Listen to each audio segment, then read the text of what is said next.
The afternoon sun filtered through the dusty windows of Miller's diner, casting long shadows across the checkered floor.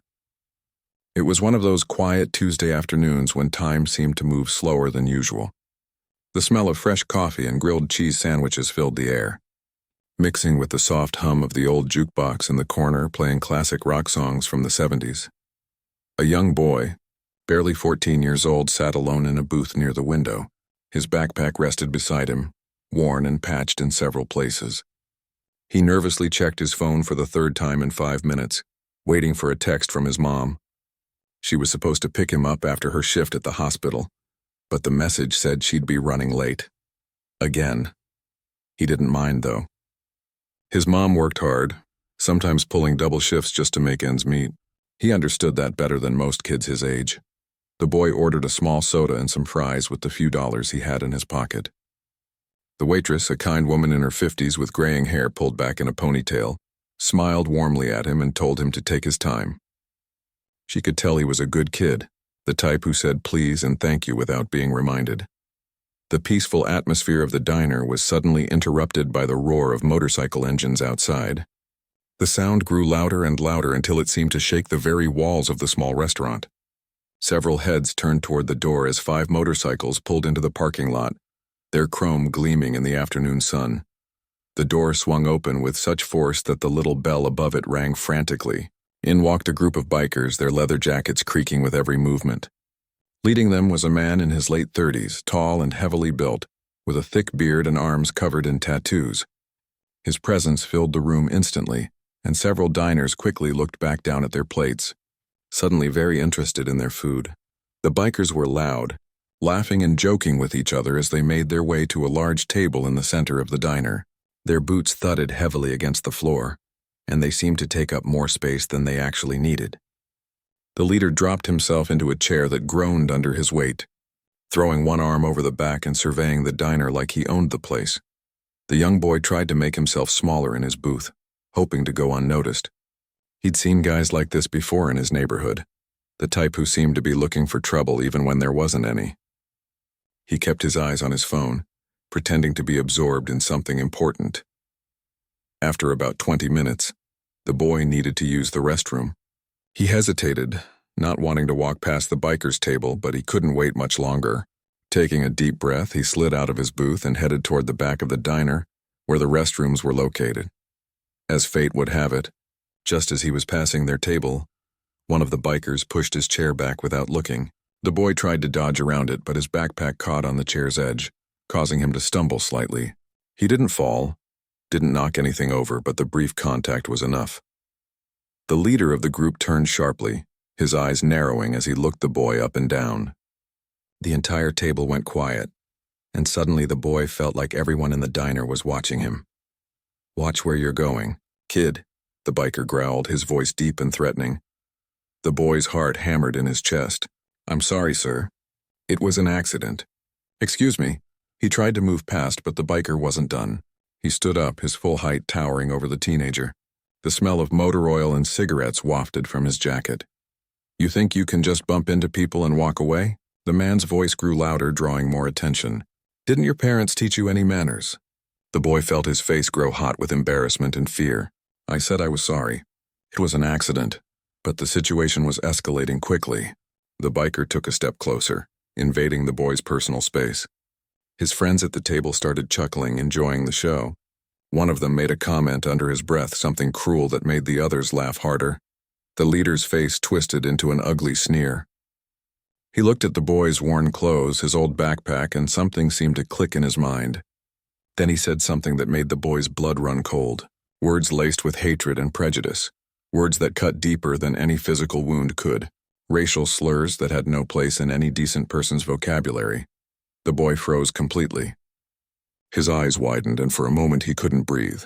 He'd heard words like that before, whispered behind hands at school, muttered by ignorant people in parking lots, but never directed at him so openly, so viciously, in a public place where people could help but chose not to. He looked around the diner desperately. The other patrons had heard everything. Some looked shocked, others uncomfortable, but no one moved. No one said anything. They just stared down at their coffee cups or out the windows, pretending they hadn't heard, pretending it wasn't happening right in front of them. The waitress who had been so kind earlier stood frozen behind the counter, her hand over her mouth, looking torn between intervening and keeping her job. The elderly owner peeked out from the kitchen, his face troubled, but he too remained silent. The biker wasn't finished. He continued his verbal assault, his voice growing louder and more aggressive. He mocked the boy's appearance, his clothes, made assumptions about where he lived and who his parents were.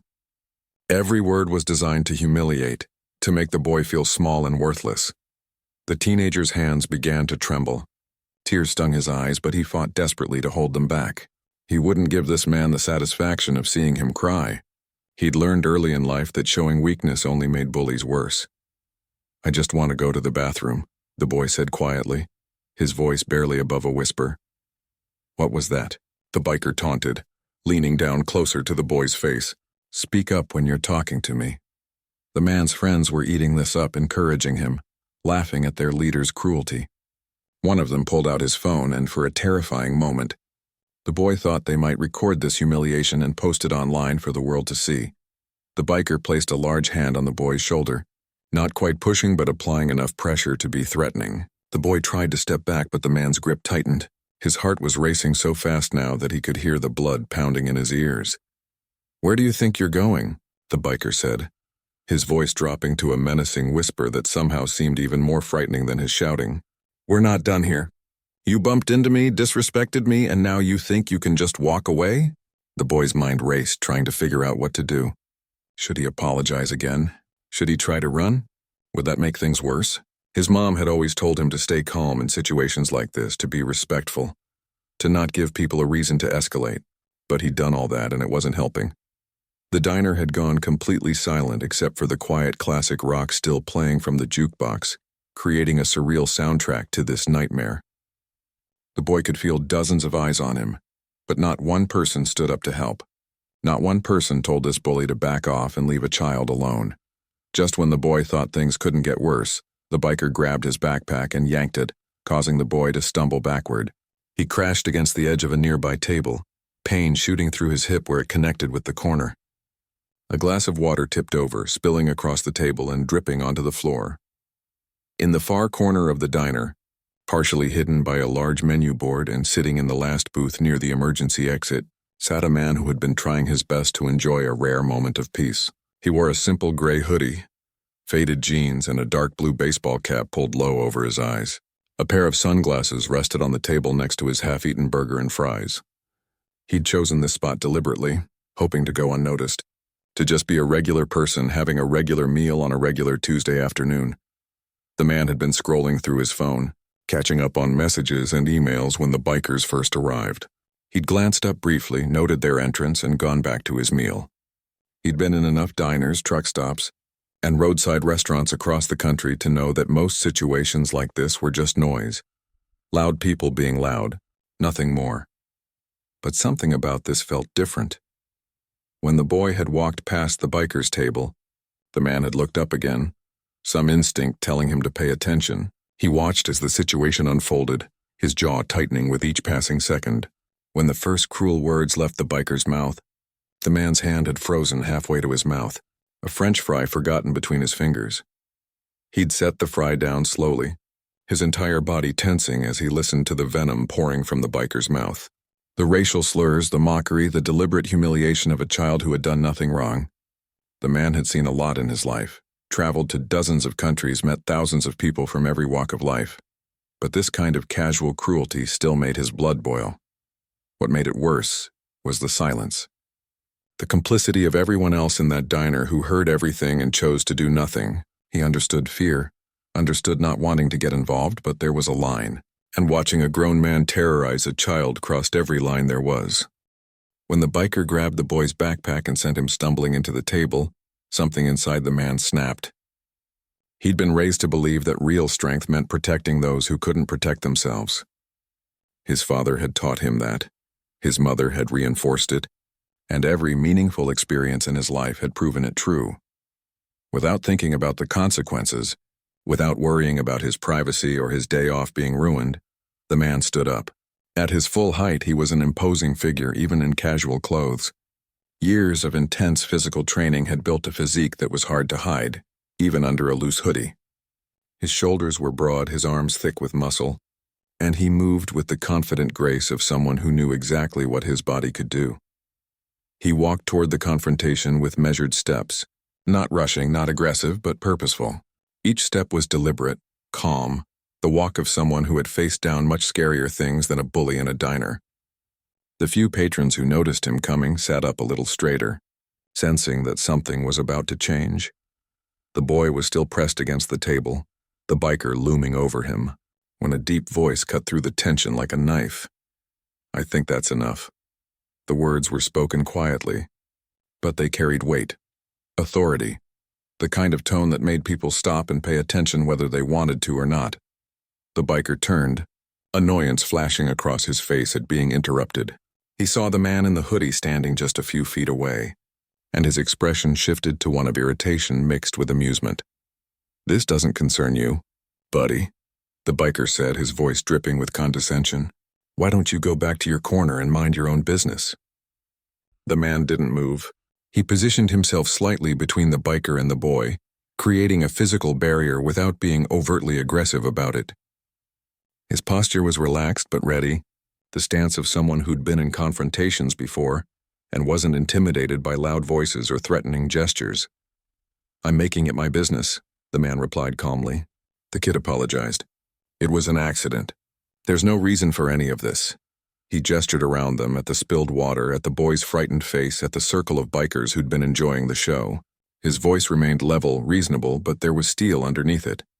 The biker laughed, a harsh sound that had no humor in it. He looked back at his friends, who were now all watching this new development with interest. Some of them had half risen from their seats, ready to back up their leader if things got physical. "Oh, we got ourselves a hero," the biker announced to his crew, spreading his arms wide in mock celebration. "Some stranger thinks he's going to save the day." His friends chuckled, but there was an edge to it now. The dynamic in the room had shifted. This wasn't a grown man against a frightened child anymore.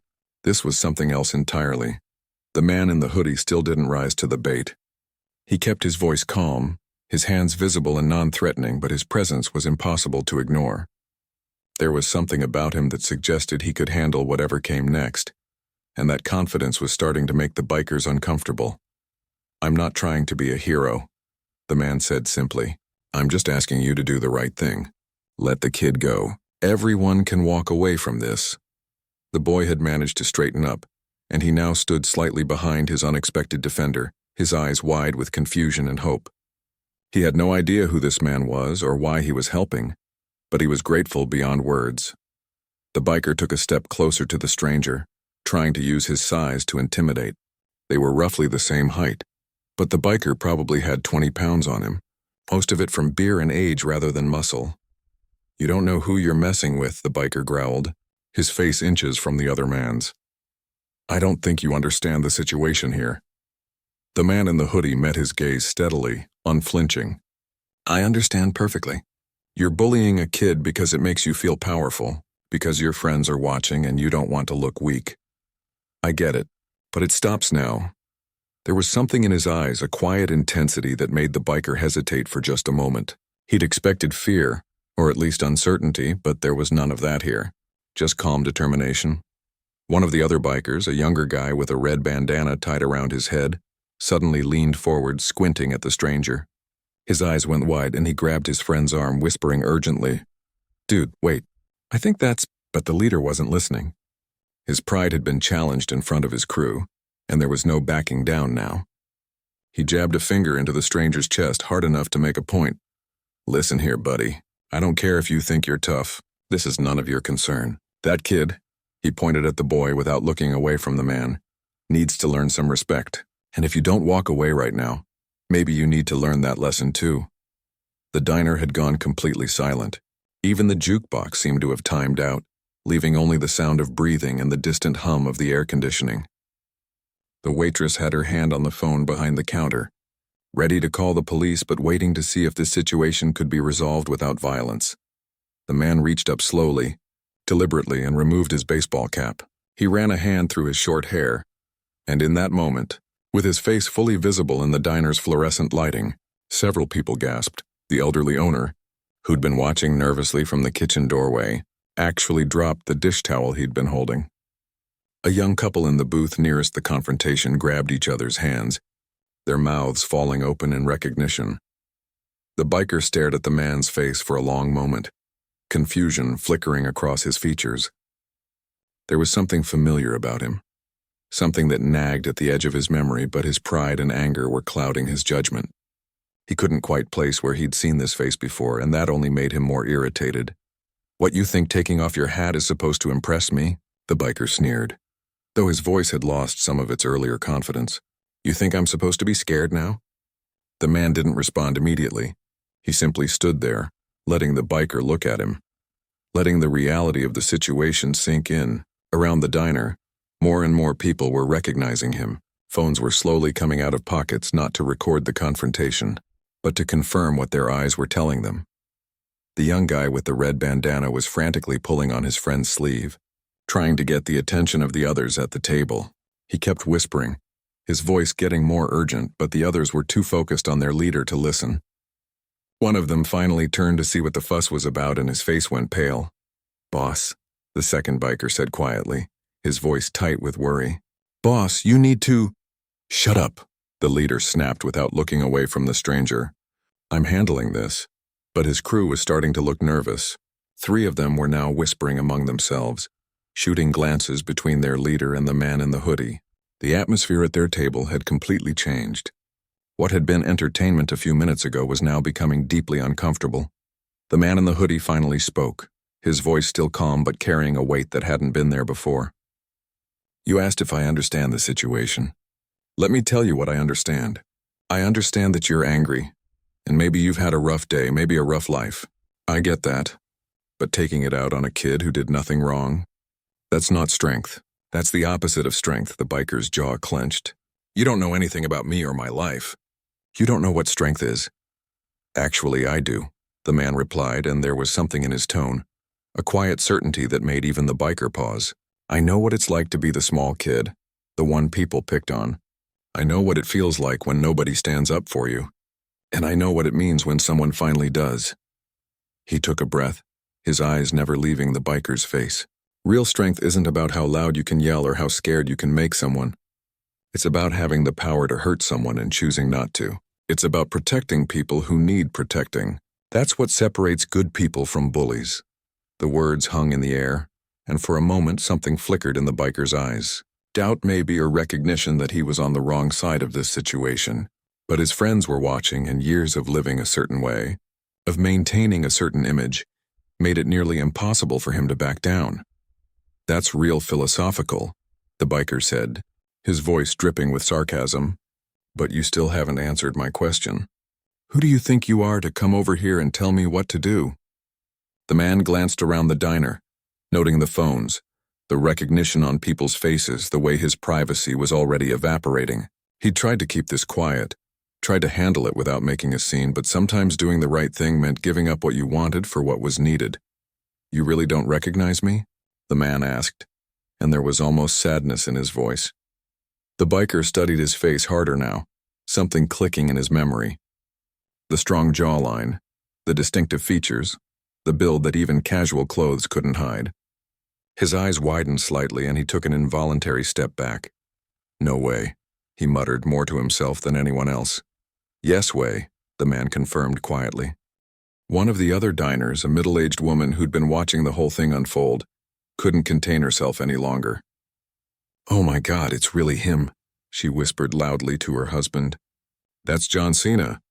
The name rippled through the diner like electricity. John Cena, the professional wrestler, the actor, the man whose face was on billboards and movie posters, whose catchphrases were known worldwide, who'd granted more wishes for sick children than any other celebrity in history. John Cena was standing in their small-town diner, defending a kid from a bully. The biker's face went through several emotions in rapid succession. Shock, disbelief, embarrassment, and finally a stubborn refusal to acknowledge what was right in front of him. "I don't care who you are," he said, but his voice lacked conviction now. "This still isn't your business." John looked at him with something close to pity. "When I see a kid getting hurt, it's always my business. That's not about being famous or being strong. That's about being human." The leader of the bikers was trapped now, caught between his pride and the reality that he was facing down one of the most recognizable people in the world, someone who was beloved by millions, someone who dedicated his life to helping others, and he was doing it while being recorded by at least half the people in the diner. "This is crazy," the biker said, shaking his head. "This whole thing is crazy. Hollywood celebrities don't know anything about real life. You live in your mansions and your fancy cars and you think you understand how the world works?" John's expression didn't change. "I grew up in a small town, not that different from this one.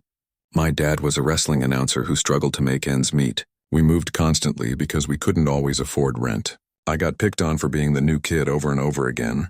I wore hand-me-down clothes and ate government cheese. So yeah, I know about real life." The confession surprised everyone, including the biker. It wasn't the kind of story people expected from celebrities, but John had never been one to hide where he came from. "When I was 12, John continued, his voice taking on a different quality. Quieter, but somehow more powerful. There was a guy in my neighborhood who used to wait for me after school. He was bigger, older, and he thought it was funny to knock my books out of my hands, to shove me around, to make me feel small. Every single day I lived in fear of seeing him." The boy behind John was listening intently.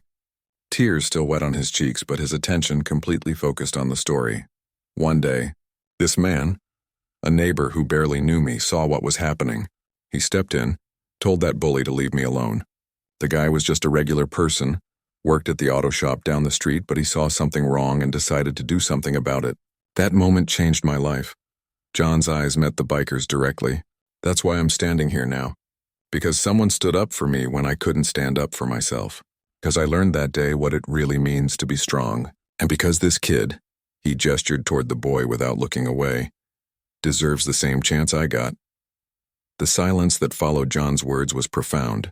It wasn't the uncomfortable silence from before when people were too afraid to act. This was different. This was the silence of people realizing they were witnessing something important, something real and raw that would stay with them long after they left this diner. The biker stood there, his face a mixture of emotions he couldn't quite process. His friends had gone completely quiet, no longer smirking or encouraging their leader. The young guy with the red bandana had his head down, clearly ashamed of what had happened. Another one was staring at his boots, unable to meet anyone's eyes. From behind the counter, the elderly owner finally found his courage. His hands were shaking slightly, but his voice was clear when he spoke. "That's enough, Jake. I've known you since you were a boy, and your father would be ashamed of what just happened here. This behavior isn't welcome in my establishment anymore." The biker, whose name was apparently Jake, turned to look at the owner with disbelief. "Mr. Peterson, you've been serving us for years. You're really going to take his side?" The old man straightened up, his weathered hands gripping the counter. "I'm not taking sides. I'm taking a stand. What you did to that boy was wrong, and you know it. Deep down, you know it." A woman sitting 2 booths away, who had been silent throughout the entire ordeal, suddenly spoke up. Her voice was shaky but determined. "I have a son about his age. If someone treated my boy like that, I'd hope someone would step in. I'm sorry I didn't say something sooner. I was scared, and that was wrong of me." Her words seemed to break a dam. Other people started speaking up, no longer content to be silent witnesses. That kind of language has no place anywhere, let alone in public. An older gentleman said from his corner table, "You should apologize to that young man," added a woman in a business suit who'd been working on her laptop. The diner was transforming before everyone's eyes. People who had been strangers, disconnected individuals just trying to get through their day, were becoming a community united by a shared sense of what was right. John's intervention had given them permission to speak up, to be brave, to remember their own humanity. Jake looked around at all the faces staring at him, at the phones recording, at his own crew who were now avoiding his gaze. The weight of his actions was settling on his shoulders like a physical burden. His face, which had been so full of aggression minutes ago, now showed confusion and something that might have been regret. One of his crew members, a stocky man with gray streaks in his beard, stood up from the table. "Jake, man, this has gone too far. This isn't who we are. At least it's not who I thought we were." "Yeah," the young guy with the red bandana added quietly. He walked over to where the boy was standing and looked at him with genuine remorse in his eyes. "Hey kid, I'm sorry. What happened here, what was said to you, none of it was okay. I should have spoken up. I'm really sorry. The boy looked surprised, almost suspicious of the apology, but he nodded slightly. His hand was still gripping the strap of his backpack like it was a lifeline, but some of the fear had left his eyes. Jake watched his friend apologize, and something in his posture changed. The aggressive stance melted away, replaced by a slump of defeat. He wasn't beaten physically, but something else had been defeated. The version of himself he'd been protecting. The tough guy image, the need to dominate and intimidate, all of it suddenly seemed hollow and pointless. I don't know what you want from me, Jake said, but his voice had lost its edge. He sounded tired now and older than his years. John took a step closer, his voice gentle but firm. I want you to recognize that what you did was wrong. I want you to understand that your words have power, and you use that power to hurt someone who couldn't defend himself. That's not strength. That's not what being a man is about. Jake's jaw worked silently, his pride wrestling with the truth of what was being said. He looked at the boy, really looked at him for the first time, and seemed to see not a target for his anger, but a scared kid who just wanted to be left alone. When I was your age, John continued, speaking to Jake now with the same honesty he'd shown before, I was angry too. I was angry at the world, angry at my circumstances, angry that life seemed so much easier for everyone else, and that anger made me want to lash out, to make other people feel as bad as I felt. But you know what I learned? Hurting others doesn't make your pain go away. It just spreads it around.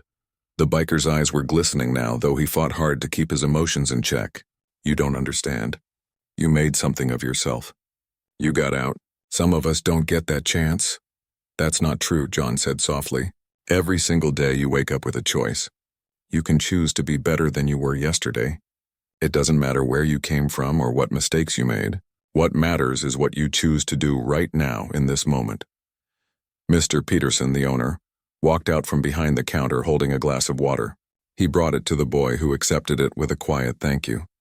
The old man put a gentle hand on the teenager's shoulder, a gesture of support and solidarity. This young man came into my diner and ordered food politely, Mr. Peterson said, addressing the whole room but looking at Jake. He said please and thank you. He waited patiently for his mother. He did everything right, and he was treated like he didn't matter, like he was less than human. That ends now. In this diner, everyone is treated with respect or they're not welcome here. The other patrons began to applaud, slowly at first, then building into something stronger. It wasn't applause for John's celebrity, but for the stance he'd taken. For the community that had found its voice. For the old man who'd finally drawn a line. Jake stood in the middle of it all, the applause washing over him like a judgment. His crew was watching him, waiting to see what he would do. The whole diner was watching, and somewhere, probably on half a dozen phones, people were recording, which meant this moment would live beyond these walls. He looked at his hands, covered in tattoos and scars from years of hard living and poor choices. He thought about his father, who'd taught him to be tough, to never back down, to show weakness to no one. But he also remembered other lessons earlier, ones from before life had hardened him, lessons about kindness and fairness that he'd buried under years of disappointment and anger. The biker took a deep breath, squared his shoulders, and did something he hadn't done in a very long time. He walked over to the boy, who instinctively moved closer to John, and stopped a respectful distance away. Jake stood there for a moment, his mouth opening and closing as he struggled to find the right words. Apologizing didn't come naturally to him. He'd spent so many years building walls around himself, convincing himself that admitting fault was the same as showing weakness, but standing here now with everyone watching, with the weight of his actions pressing down on him, those walls felt more like a prison than protection. Kid, he started, his voice rough and uncertain. He cleared his throat and tried again. What I said to you, what I did, there's no excuse for it, none. I was way out of line. The boy didn't respond immediately. He was still pressed close to John, still wary, still hurt. The words that had been thrown at him weren't the kind that disappeared just because someone said sorry. They would echo in his mind for days, maybe weeks, maybe longer. Jake seemed to understand this. He ran a hand over his face, looking older and more tired than he had just minutes ago. I know saying sorry doesn't take back what happened. I know that. But I am sorry. Truly. You didn't deserve any of that. The boy's voice was quiet when he finally spoke. Why did you do it? I didn't do anything to you. It was such a simple question, but it cut right to the heart of everything. Jake had no good answer because there was no good answer. He'd lashed out at an innocent kid because he was carrying around pain and anger that had nothing to do with a 14-year-old boy in a diner. "I don't know," Jake admitted, and the honesty in his voice was startling. "I guess I've been angry for so long that I don't even remember what I'm angry about anymore. And that's not your problem. That's mine to fix." John had been watching this exchange quietly, giving Jake the space to make his own choice about how to handle this moment. Now he spoke, his voice thoughtful. "The thing about anger is that it's like carrying around a hot coal, waiting to throw it at someone else. But you're the one who gets burned holding on to it." Jake nodded slowly, something in John's words resonating with him. Yeah, I guess that's true." One of Jake's crew members, the older man with the gray beard, stood up and walked over to join them. "I want to apologize too," he said, looking at the boy with genuine remorse. "We all just sat there and laughed. We encouraged it. That makes us just as guilty." The young guy with the red bandana followed suit, and soon all of Jake's friends were standing there, each offering their own apology. Some were more awkward than others, some clearly struggled with the words, but the effort was real. These were men who'd lived hard lives, made plenty of mistakes, but in this moment, they were trying to be better. The boy listened to each apology, his expression gradually softening, though the hurt was still visible in his eyes. When they finished, he took a shaky breath. "I accept your apologies. But please, just don't treat other people like that. Don't make someone else feel the way I felt today." His words, spoken with a maturity beyond his years, seemed to hit the bikers harder than any lecture could have. This wasn't a kid lashing out or seeking revenge. He was simply asking them to be better people. The grace in that request was powerful. Mr. Peterson walked over with a menu in his hand. He looked at Jake and his crew with an expression that was stern but not unkind. "You boys have been coming here for years. I've known some of your families since before you were born. I don't want to ban you from this place, but I need to know that something like this will never happen again under my roof." Jake met the old man's eyes. "It won't, Mr. Peterson, you have my word." "Then you're still welcome here," the owner said.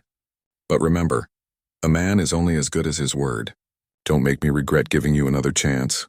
The bikers nodded, mumbling their thanks. The tension in the diner had shifted dramatically. What had been a scene of conflict and fear had transformed into something else entirely, something that felt almost hopeful. John turned his full attention to the boy now, kneeling down slightly so they were at eye level. "Hey, are you okay? Really okay?" The boy's eyes filled with tears again, but he wiped them away quickly. "I am now. Thank you for helping me. I don't know what would have happened if you hadn't been here." "You would have been okay," John said with certainty. "You're stronger than you think. I could see it in the way you handled yourself. You didn't fight back with anger. You kept your dignity, even when someone was trying to take it from you. That takes real courage." "It didn't feel like courage," the boy admitted. "It felt like being scared." John smiled gently. "Courage isn't the absence of fear. It's doing the right thing even when you're terrified. You did that today." The waitress came over with a fresh plate of fries and a burger, setting it down in front of the boy. "On the house, sweetheart. And I'm sorry I didn't speak up sooner. That was wrong of me."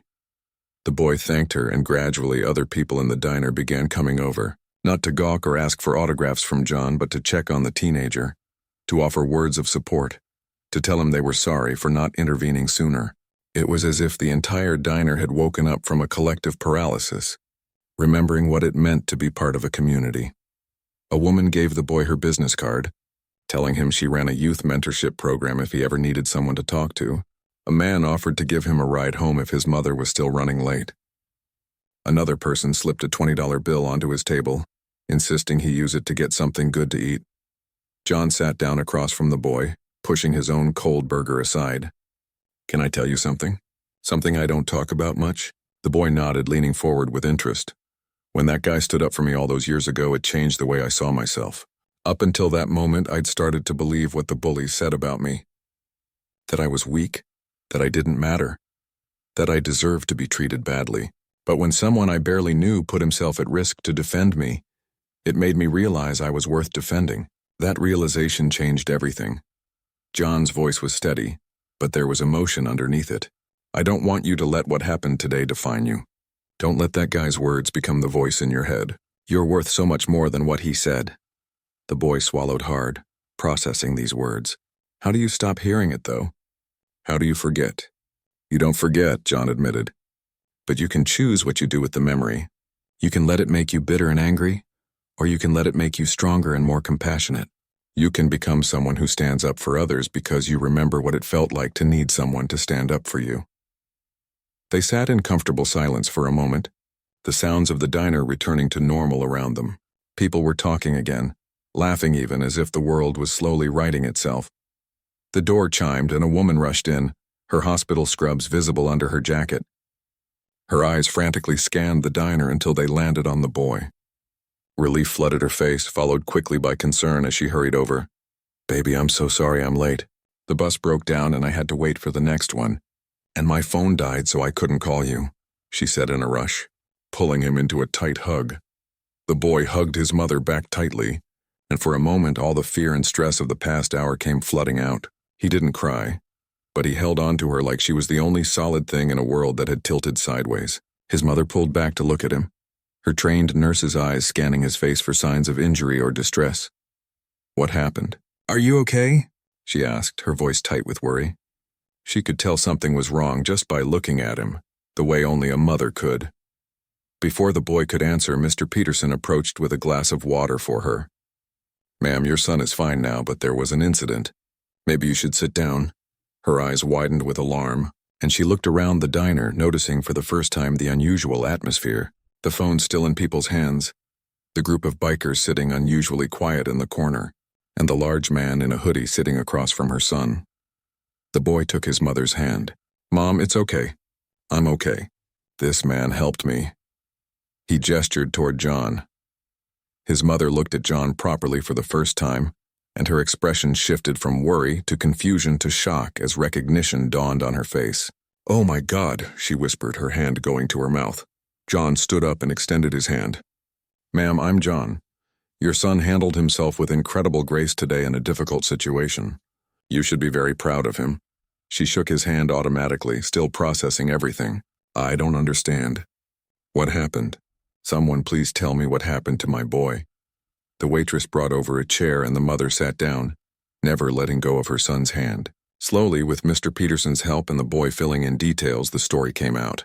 With each new piece of information, the mother's face went through a range of emotions: anger, pain, protective fury, and finally, overwhelming gratitude as she understood that John had intervened. When the story was finished, she sat there in silence for a long moment, tears streaming down her face. She pulled her son close, again, kissing the top of his head like she used to do when he was smaller. "I'm so sorry I wasn't here," she whispered. "I'm so sorry." "Mom, it's not your fault," the boy said quietly. "You were working. You're always working for us." She wiped her eyes and looked at John with an expression that held more gratitude than words could express. "Thank you. Thank you for protecting my son when I couldn't be here. I don't know what would have happened if you hadn't stepped in." "Your son is remarkable," John said sincerely. "The way he carried himself, the way he accepted those apologies with grace, that comes from good parenting." "You're doing something right." The mother's eyes filled with fresh tears. She worked 2 jobs, picked up extra shifts whenever she could, and still worried constantly that she wasn't doing enough, wasn't there enough, wasn't giving her son everything he deserved. To hear someone like John Cena tell her she was doing a good job meant more than he could possibly know. Jake, who had been sitting quietly at his table with his crew, stood up and approached. The mother's body tensed immediately, her arm moving protectively around her son. Jake stopped several feet away, respecting her space. "Ma'am, I'm the one who said those terrible things to your son," Jake said, his voice heavy with shame. "I want you to know that I'm deeply sorry. There's no excuse for what I did, none.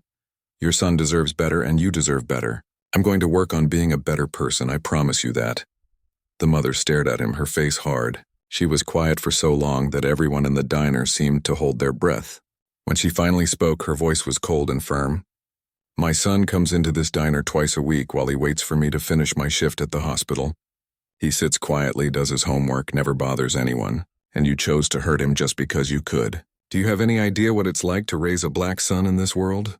Do you know how many conversations I've had to have with him about how to stay safe, how to be careful, how to not give people like you an excuse?"